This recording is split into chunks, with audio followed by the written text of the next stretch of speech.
No. तो मैं क्या कह रहा था कि अगर मान लीजिए ये ए है, ये ए है और ये बी है और ये सी वेक्टर है, तो हम लोग क्या इस ट्रायंगल में डायरेक्ट लिख सकते हैं कि A vector plus B vector plus C vector is equal to 0। लिख सकते हैं या नहीं लिख सकते हैं? अरे लिख सकते हैं या नहीं लिख सकते हैं? बोलो। yes, अब आप कहोगे कि सर यहां तो आपने लिखा a plus B minus C is equal to 0 और यहां आप कह रहे हो a plus B plus C is equal to 0। क्या दोनों सही है या एक गलत है? कोई क्या दोनों सही है या एक कोई गलत है? बताओ। अरे बोलो यस और नो। दोनों सही हैं। आपने सी की हाँ, डायरेक्शन चेंज कर। वेरी गुड, दोनों सही है। क्योंकि यहाँ पे जो सी था वो इस डायरेक्शन में था और यहाँ पे जो सी है वो इस डायरेक्शन में है, इसीलिए यहाँ माइनस है, यहाँ पे प्लस है। क्या समझ में आ रही है? कंफ्यूज मत होना, कंफ्यूज मत होना। ठीक है? ठीक है कि नहीं? ठीक है, यस बोलो। सर। अरे शुभम, रेहान, समझ में आ रहा है? Gurmeet, Annu. Yes sir. Yes sir. तो बेटा यहाँ पे ये क्यों बताया मैंने?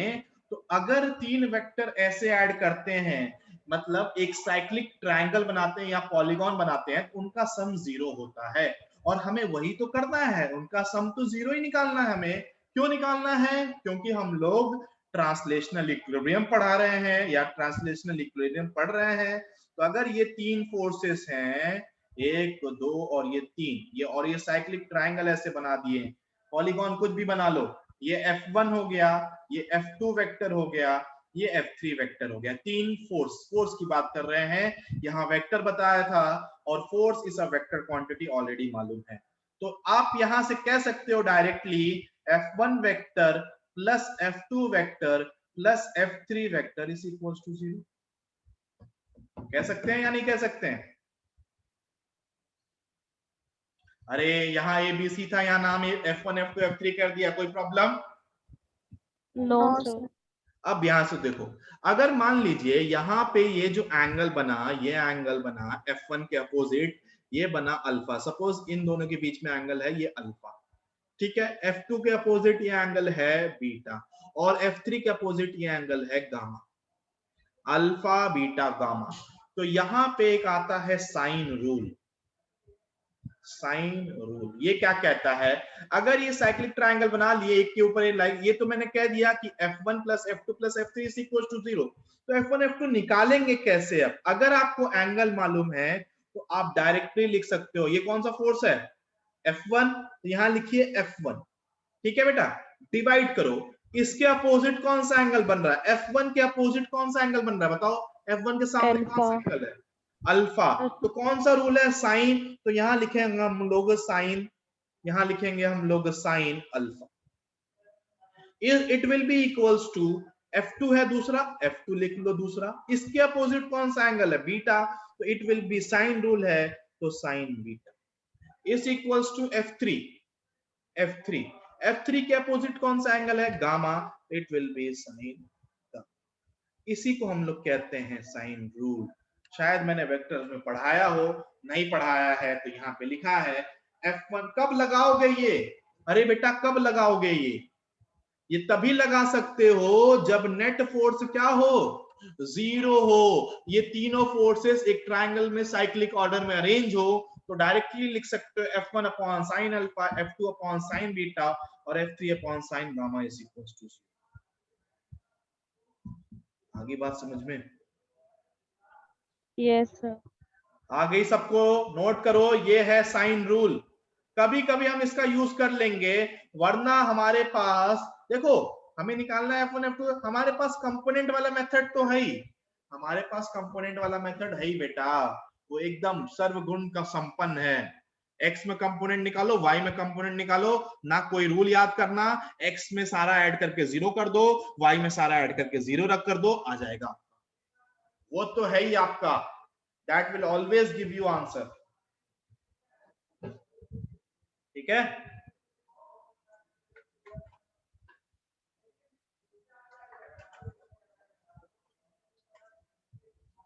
Any problem? नो। बोलिए, कोई प्रॉब्लम है तो बताइए जल्दी से।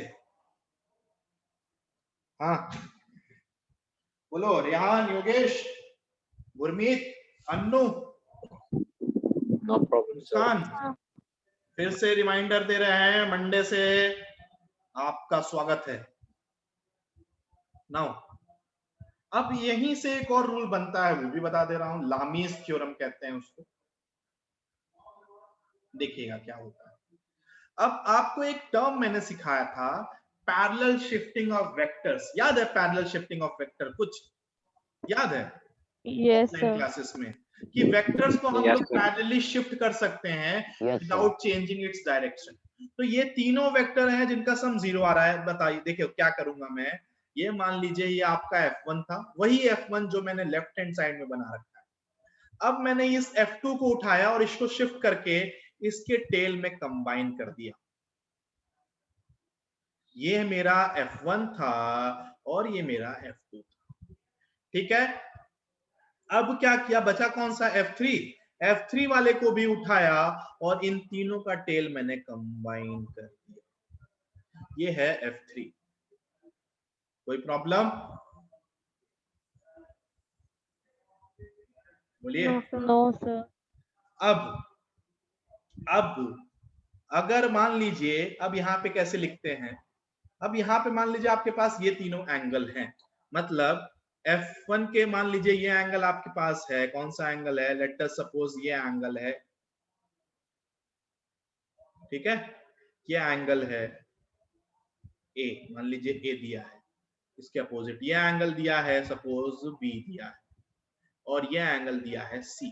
तो आपको मालूम है ये तीनों फोर्स क्या है? हमें मालूम है, लामीज थ्योरम बताने जा रहा हूं। सबसे पहले हमें ये मालूम होना चाहिए कि ये जो तीनों फोर्सेस हैं वो नेट फोर्स क्या दे रहे हैं? नेट फोर्स क्या दे रहे हैं? 0 दे रहे हैं, राइट। अब देखिए क्या होगा, सेम जिस तरह ये साइन रूल है ना, उसी तरह ये लामीज थ्योरम है। F1 फोर्स लिखा बेटा। F1 कौन सा फोर्स है? ये वाला। इसके अपोजिट कौन सा एंगल है? ये वाला एंगल है। तो F1 अपॉन साइन है, दैट्स ऑल, बस कुछ नहीं, इक्वल्स टू F2। F2 ये रहा, इसके अपोजिट कौन सा एंगल है? ये बीटा B है, तो it will be sine B is equals to F3। F3 ये रहा, इसके अपोजिट क्या है? ये C, it will be sine C। तो ये दोनों रूल, बस देखो दोनों सेम चीज है, दोनों का अरेंजमेंट अलग अलग है। इधर एक ट्राइंगल के फॉर्म में अरेंज किया गया है और इधर तीनों फोर्स का क्या किया गया है? टेल को कंबाइन कर दिया है और एंगल मालूम है, तो वहां से आप F1, F2, F3 का भी वैल्यू निकाल सकते हो। इसको हम लोग नाम देते हैं लामीज थ्योरम, और ये हमारे लिए क्या है? Sine rule.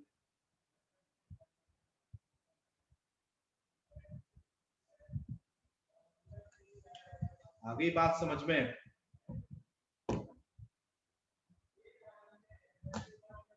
अरे बोलो बेटा, आ गई या नहीं आई? Yes sir. Yes sir. Yes sir. तो देखो, ये अगर आपको याद है, अगर आपको ऐसा कोई फोर्स मिल गया जिनके बीच में एंगल आप निकाल सकते हो ना, तो आप डायरेक्टली इससे कर सकते हो। नहीं तो आपको पास, देखो ये जो कंपोनेंट वाला मेथड है ये तो हमेशा सही रहे। ठीक है, जैसे कि एक एग्जांपल से और बताता हूं। जैसे कि ये जो नीचे वाला, जैसे कि एग्जांपल कह रहा है, इसको मैं लामीज थ्योरम से सॉल्व कर सकता हूं। क्यों सॉल्व कर सकता हूं? देखना, कह रहा है कि ये सिस्टम किस में है? इक्विलिब्रियम में। ठीक है, ये इक्विलिब्रियम में है। अब इसमें देखो, ये पॉइंट है, ये कितना केजी का ब्लॉक है बेटा? बताओ कितने केजी का ब्लॉक है? जल्दी बोलो। 5 kg। 5 केजी। तो कितना फोर्स लगेगा डाउनवर्ड में? कितना लगेगा बच्चा डाउनवर्ड में फोर्स? जल्दी बोलो। 5 g। 5g, और g का वैल्यू अगर 10 ले लिया तो कितना आ गया? 50 न्यूटन लग गया। अरे बोलिए, लगा या नहीं लगा? ये एग्जांपल देख रहे हैं हम लोग। Yes, sir. Yes, sir. Yes sir. और ये रहा। अब यहां देखिए, इधर इधर इस डायरेक्शन में एक फोर्स लग रहा है जिसका नाम इन्होंने दिया है क्या? पता नहीं क्या दे रखा है, T1, T2, T3 कुछ भी दे रखा है। मैं डायरेक्ट में सॉल्व करूंगा यार। ये इधर है ये और एक ऐसे दिया है। ठीक है, अब आपको देखो ये वैल्यू सपोज दिया है T1 और मुझे लग रहा है कौन सा ये दिया है T2। अब आपसे T1 T2 का वैल्यू पूछ रहा है और एक क्या पूछ रहा है, एक T3 भी पूछ रहा है। तो T3 तो आपको मालूम है बेटा, T3 will be equals to 50 और नॉट, ये बताओ। Yes sir. थोड़ा सा अगर दिमाग लगाओगे तो 1 मिनट में कर दोगे क्वेश्चन। कैसे कैसे देखो, इधर देखो, ये 50 न्यूटन है, यहाँ रस्सी लगी है और ये T3 है, तो ये इक्विलिब्रियम में रहेगा, इसका मतलब T3 will be equals to 50 और not. Yes, T3 sir. will be equals to 50 और not। अगर बॉडी इक्विलिब्रियम में है तो उसके ऊपर जो टेंशन T3 लिखा है, T3 will be equals to 50। Am I right or Yes, sir. no? अब हमारा एंगल का खेल है, एंगल का खेल है। एंगल अगर आपने निकाल लिया तो हम लोग लामीज थ्योरम भी लगा सकते हैं। देखना कैसे लामीज थ्योरम कैसे लगा रहा हूं, ध्यान से देखना। ये थोड़ा सा लाइन नीचे बन गया था। एंगल का खेल है। अब आपको देखिए ये एंगल दिया है 60 डिग्री, तो अगर यहां पे एक एंगल बनाया है 60, तो ये एंगल कितना आएगा? क्या ये एंगल भी 60 आएगा? बताऊं कैसे, बताऊं? ये लाइन बनाया है यहां पे, बताओ जरा। अगर सर ये Yes, sir. एंगल 60 दिया है तो ये 60 होगा या नहीं होगा? जल्दी बताना जरा। Yes, sir. Yes, sir. Alternate angles कुछ बोलते हैं ऐसा? Yes, Yes, sir. sir. और अगर ये एंगल कितना दिया है 30, तो क्या बोलोगे, ये 30 होगा कि नहीं होगा? तो क्या ये 30 होगा? Yes, sir. किसी को कोई प्रॉब्लम है तो बताइए। No, sir. क्या ये 30 और 60 किसी को कोई प्रॉब्लम है बेटा? No, sir. हाँ, और अगर ये 30 और 60 प्रॉब्लम नहीं कर रहा है, तो ये एक स्ट्रेट लाइन है, टोटल 180 डिग्री होता है, तो क्या ये टोटल 90 होगा? Yes, sir. बोलिए बोलिए बोलिए। हाँ, अरे बोल दो यस और नो। 90 होगा ये? Yes, sir. Yes, sir. Yes, sir. Yes. Yes, अगर sir. और ये एकदम परपेंडिकुलर है, ये भी बोलोगे सर 90 होगा और ये भी 90 होगा। सारे एंगल निकल गए, निकल गए। Yes, sir. लामीज थ्योरम लगाऊं? देखो लामीज थ्योरम कैसे लगेगा। T3 इसके अपोजिट कौन सा एंगल है? क्या ये 90 डिग्री है इन दोनों के बीच में? तो साइन 90 लगाइए यहाँ पे, इज इक्वल्स टू, ये क्या है? रिकॉर्डिंग अपलोड कर दो। हाँ बेटा कर दूंगा। ये T2 है, ये T2 है, इसके अपोजिट ये टोटल एंगल कितना आ रहा है इन दोनों के बीच में? जल्दी बताओ। 90 प्लस 30 कितना हो गया? तो यहाँ पे लिखिए 120. साइन 120, लिख दिया।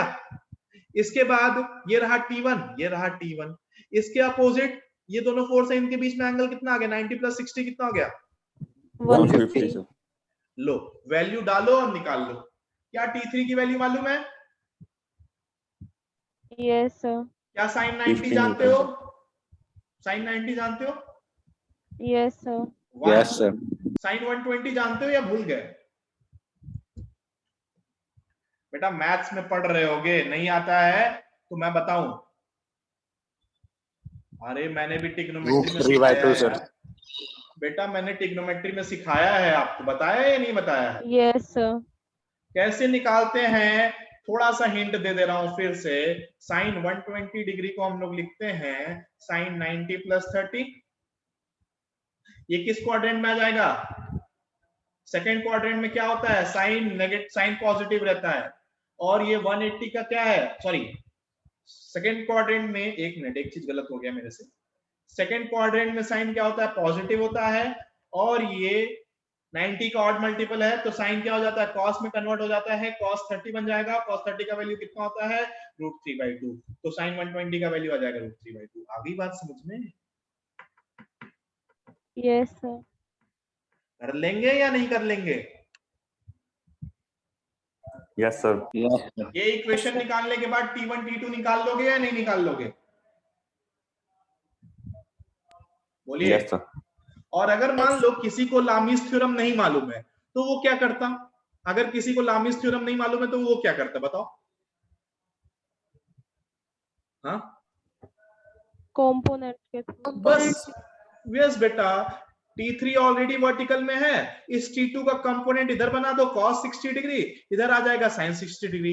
इसी तरह का इधर T1 का बना दो x एक्सिस में, y एक्सिस में, और नेट फोर्स x और y में 0 रख दो, वहां से भी आंसर आएगा, वहां से भी आंसर आएगा। बात समझ में आई? राइट? Yes sir. तो बिगनर्स बॉक्स 5 में सिर्फ और सिर्फ 2 क्वेश्चन है। तो मंडे को हमारा डिस्कशन क्या होगा? Up to beginners box 5 and exercise question number 1 to 50। इससे जितने भी डाउट होंगे सब क्लियर हो जाएंगे आपके, ठीक है? Okay sir. चलिए मिलते हैं मंडे को। काफी लोग चले गए हैं, पता नहीं क्यों, नेटवर्क प्रॉब्लम होगी। Okay bye bye.